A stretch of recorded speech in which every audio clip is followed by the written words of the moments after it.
Christie was an early race car driver and builder. His only IndyCar entry was at Morris Park in 1905, however he failed to start the race. Christie later owned the U.S. Wheel Track Layer Corporation, who was a tank builder. Here he is at an unknown track on an unknown date.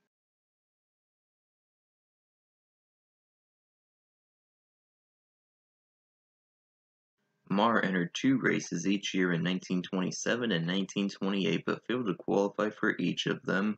He did start a pair of exhibition races. Marr's result is unknown at Syracuse in 1927 and he finished second at Detroit in 1928. He later became a car owner in the 1930s. Here is Marr, on the right, talking with driver Chet Miller at Indianapolis in 1933.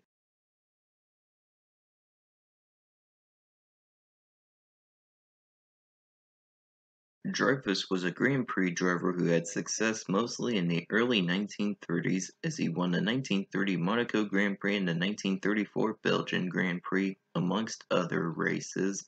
At the start of World War II, he enlisted in the French Army and served as a truck driver.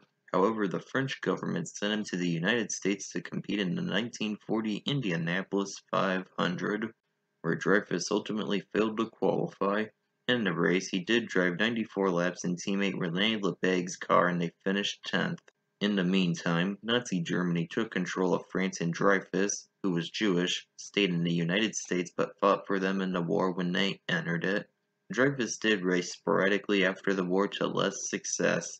Here he is on his way to victory at the 1930 Monaco Grand Prix.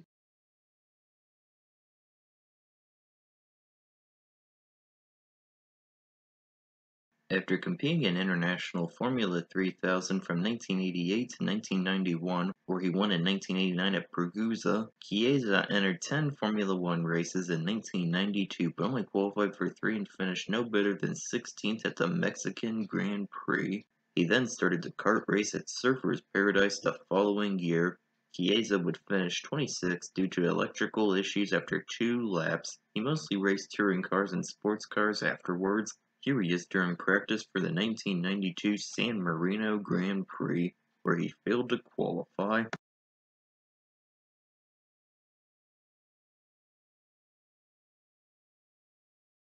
Borkowski raced in Indy Lights in 1995 and 1998, starting 20 races and getting a best finish of 4th place twice. In 1999, he entered a pair of IRL races. At Charlotte, he was running 23rd when the race was cancelled due to crash debris getting into the seating area and killing 3 spectators, causing it to be stripped from the records, and at Indianapolis, where he failed to qualify. Most of Borkowski's success came in sports cars, as he won a pair of SCCA Trans Am Series races at Pikes Peak and Reno in 1997, breaking Tommy Kendall's 11-race winning streak. He also competed in various NASCAR series briefly in 1999 and 2000. However, Borkowski was sued by sponsor AT&T, who claimed that he tarnished their brand image due to crashes he was in. Here he is at the 1997 Trans Am race at Mid-Ohio, where he finished 4th.